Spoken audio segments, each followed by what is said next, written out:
Tween dazzles bride with shocking selfie by Christina Sanabria and Jenny Gutierrez. July 2nd, 2023. It seemed like it was going to be an amazing wedding day. The bride-to-be had her coiffure done with pretty pins. Everyone was running amok, trying to get the victuals and everything else ready for the big day.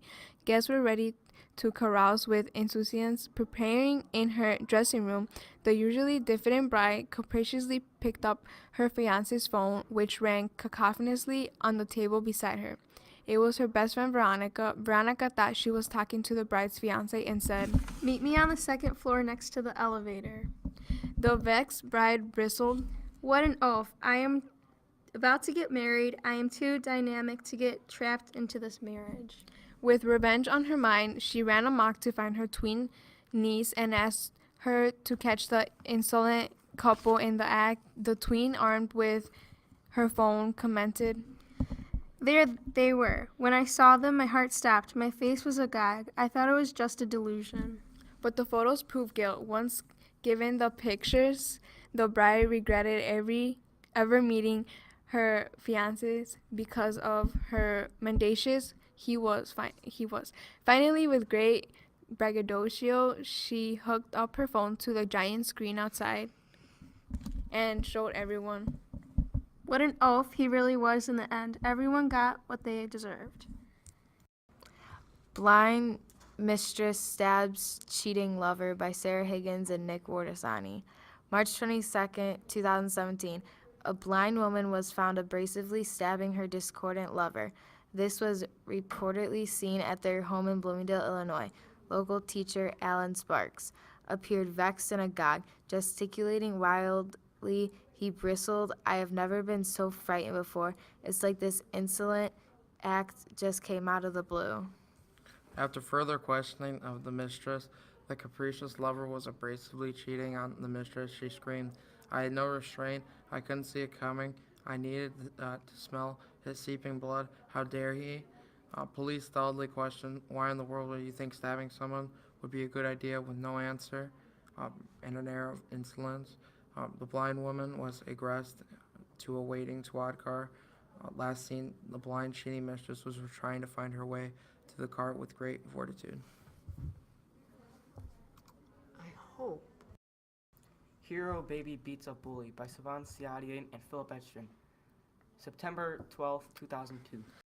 It was a typical outing, a toddler with her mother, but when police arrived, they found the most interesting sight. The usual diffident toddler was sitting on a cantankerous bully 3 times his size.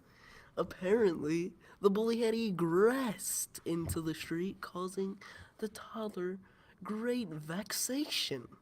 The verbose toddler screamed at the bully. "Stop, you musty, insolent oaf.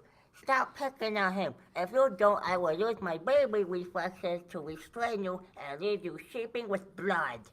The bully was discordant with the 2-year-old and stated with a mock, "Bring it on." The bully rummaged for ideas to think of what to do as the 2-year-old charged at him. The baby restrained the bully, thinking it was a delusion.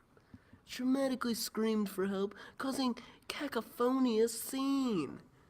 Soon, some abrasive cops left with the capricious toddler, put him in his children's jail where he belonged. Crazy Wife Caught with President by Kevin Rapp.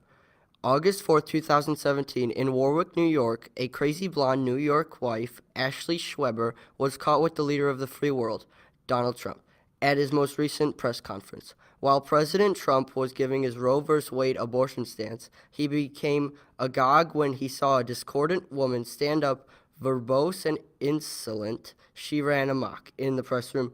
She just couldn't restrain herself. Seeping with rage inside, stolid on the outside, the president accused the wife of niggling about the case. Their abrasive discussion made the other journalist egress in terror. With no signs of lethargy, the two combatants were beyond cantankerous.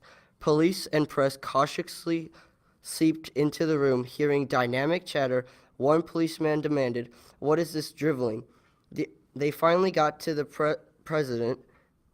They finally got to where the president was and took the delusional woman away as she screamed, "I will always hold a grudge towards you for this." Evil Kid stuns hacker, blames detective by Ishan Mehta and Samantha Ocampo. January 21st, 2013, Las Vegas, Nevada. A hacker has rummaged in a kid's computer to find secrets. The child heard a ruckus and then came to the room. The kid saw the hacker looking into his personal things and went amok, stunning the hacker and making him faint. A detective came with police, and the kid right away blamed the detective. The kid stated, "I'm just a kid. Why would I do something like this? You did it 'cause you're an adult." the kid was being mendacious. The cacophonous detective said back to the kid.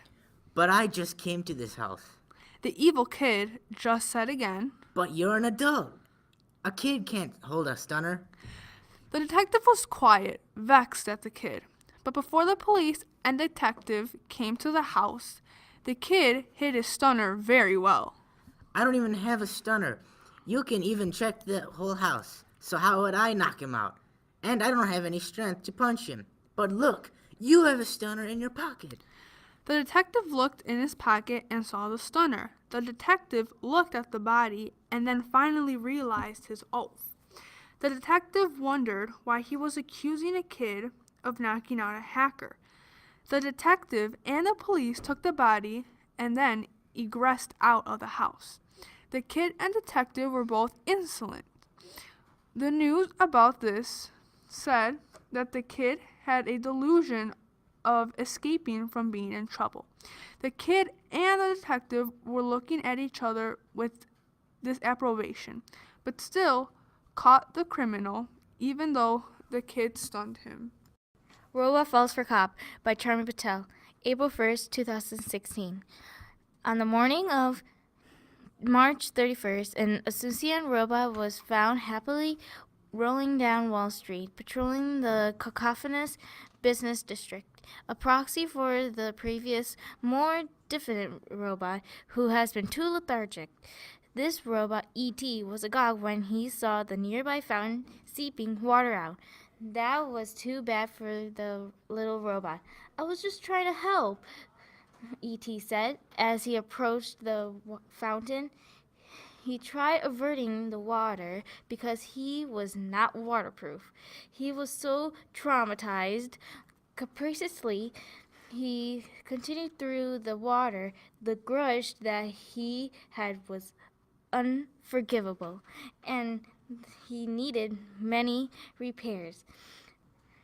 The water made E.T., a friendly robot, go amok, a beautiful cop remarked.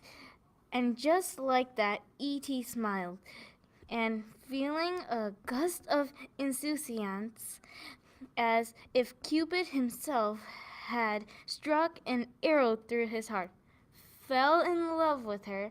To think this day, E.T. has remained dry and rust-free.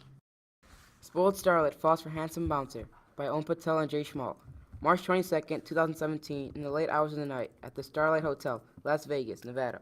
Starlet Selena Gomez was removed from the club by a mysterious bouncer. Selena, seen at the casino getting capricious with her money, was betting it left and right. The scene came to a halt when she laid eyes on stylish Jimmy the bouncer. With great fortitude and little diffidence, she sent him a drink, which he insolently returned as a sign of disapprobation. Selena vexed and drank more. She appeared delusional as she approached Jimmy, asking him to carouse with her. Once again, he denied her. Selena had having too much to drink would not let this slide. All was amok, victuals went flying, the scene was cacophonous. The bouncer stated, "At first, I was insouciant towards her actions until things got out of hand and people got hurt. As a bouncer, it is my responsibility to egress people like that. But considering the situation, I thought it was best to have her team remove her. Also, I have no plans to get any further involved with her, but she has sent me verbose love letters ever since she left." Oh, Selena was unavailable for comment, however her team stated, "It is our job to keep an eye on Selena. We have no idea how this got out of hand, so we received a letter this morning saying we have to appear in court later today, and that is all we can say." Updates will be posted as more information becomes available. We would love your views on this situation. Tweet your opinions at #SorrySelena. Do you think Jimmy, the bouncer, spoiled starlet Selena will be found guilty? Girl escapes, then kills governor's family. At approximately 9:45 p.m. on October 25th, 2016, the family of Governor Chupacabra was found killed in their house. This abrasive attack was carried out by Sarah the Killer Higgins. When we spoke with the traumatized governor about Sarah the Killer Higgins, he knew exactly who she was.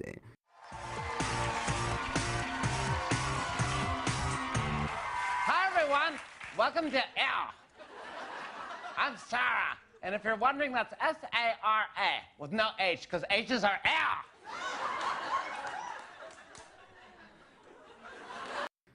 L. The governor said, She had an axe to grind with him for locking her up. and ironically, she killed the governor's family with an axe. Knowing Sarah, the Killer Higgins, as a musty, bristling, cantankerous braggadocio, she ran home and posted on Facebook, Instagram, Twitter, and her online dating profile under the username The Killer Higgins. She did this because she was very vexed at the governor for locking her up for no good reason. Later that night, our team went to Sarah's mother's house to have a conversation about her daughter, Sarah, the Killer Higgins, and what made her want to kill the Governor Chupacabra's family. Sarah's mother said, She was a very nice girl until the governor called her fat. And that was the last straw. She went berserk after that. But first, she joined Planet Fitness. Sarah was last spotted before the murder buying an axe from the local hardware store on Axe Drive Road. After she bought the axe, she was trying to rob the Starbucks next to the local hardware store.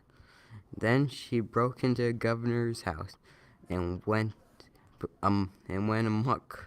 She killed the governor's wife and their twin boys to get revenge for locking her up. Then she absconded from the premises, but she did leave a trail leading to the local Portillo's in Bloomingdale. We believe she was outside eating a victual. The governor sent almost all the police force to Portillo's to arrest Sarah the Killer Higgins, but when the police arrived, she arrested the premises, but she did leave an axe, her favorite lipstick, a hot dog wrapper, and a large milkshake, as well as a note reading